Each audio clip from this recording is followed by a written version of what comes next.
صخره قدم زدم، ترسم از این بود دلم پرچه فقط نه. الان با رفیقاش دم ساحله، اینو کلادا تو دستش و شبش کامله.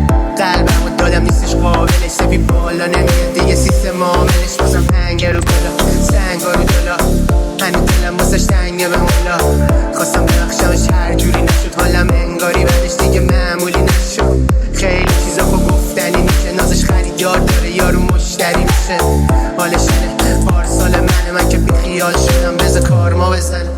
گفتم برو اگه زده چشم تو رو رفته یا الان یه سال شده نیستی که ببینی. من بودم با یه قلب بنفش. گفتم برو اگه زده چشم تو رو رفته یا الان یه سال شده نیستی که ببینی.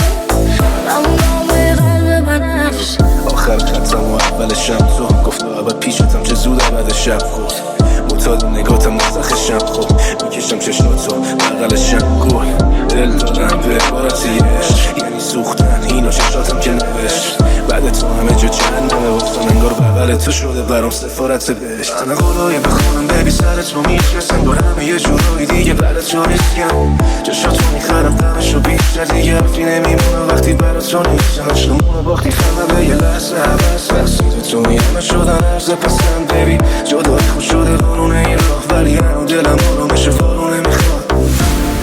اگه دلت نمیاد بذار خیالت بیاد، هنوز توی گوشم دارم صدا تو